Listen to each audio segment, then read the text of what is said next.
Well, this was an interesting one. This vehicle was towed in. Said it would not shift. It would start, but it would not shift. So you have to get underneath it and manually shift it. This was given to one of the semi-skilled technicians here, and I wanted to walk him through my troubleshooting on it and how I would do it. So we worked on it together so he could see how I go about doing it. When you press the brake, you're getting no interlock, and this is the interlock right here.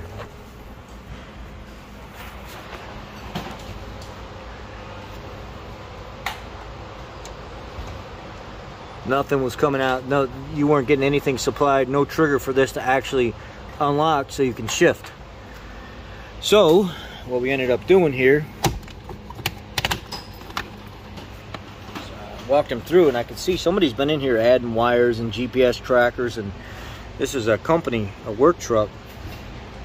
And then I'm looking at this brake on-off switch right here. The blue, the red and brown wire, which is pin 1 on this side over here, was getting 5.6 volts. So I tracked it down through the floor. You need to have you need to have source voltage there, battery voltage there, in order to hit the brakes, to trigger the lights to turn on, to let everything know that, hey, I'm brakes applied right now, lights are on, shift interlock is pushed open so you could grab the shift lever and pull it down. But it was only getting 5.6 volts, so it would not light anything up appropriately, so the shift interlock would not work, so you could not shift it out of gear unless you manually reach under there and pull it down. Follow it through here. Got in this area right here. It looked like there was a kind of a rough wire right in here where it goes through the floor. That wasn't it, but I still checked anyway. 5.6 volts. Follow it around the vehicle. Go to the main connector of the BCM and pull the connector shell back. Check this. Fuse 14 and 15 are integrated as one. You'll see 15. But what's tricky about some of the Ford fuse boxes, they'll say 13 and then 15. Well, you have to know that 14 and 15 is together. They didn't skip it, but they're together. Source voltage, good voltage, good voltage. When I say source voltage, that means good battery voltage. So 12 volts, 12 volts, 12 volts on all 3 of these pins, so I knew that was good. So I said, you know what? I'm going to cut this. So I cut the wire right here. Brown and red wire in this connector shell. So if you look, it's 1, 2, 3 connectors up.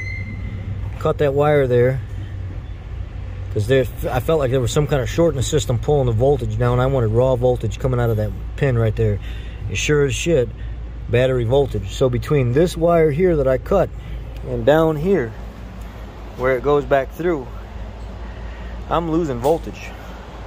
So I start unraveling this harness back here, and I start seeing, oh shit, somebody's added their own stuff into the harness.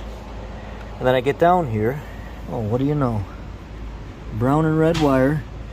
They've got their own GPS tracking device tied into it. So every time the key's on, this GPS tracking device is on, it's pulling wire, or it's pulling power from that main brake on-off circuit, the brake pedal position switch. That brown wire is being pulled down by that GPS tracker because of whoever installed it did not know what the hell they were doing. So this is another case of, if you don't know what you're doing, you don't have wiring schematics, don't freaking do it. You cost people more time and money. There we go. That was the diagnosis for this 2016 F150 will not shift out of park.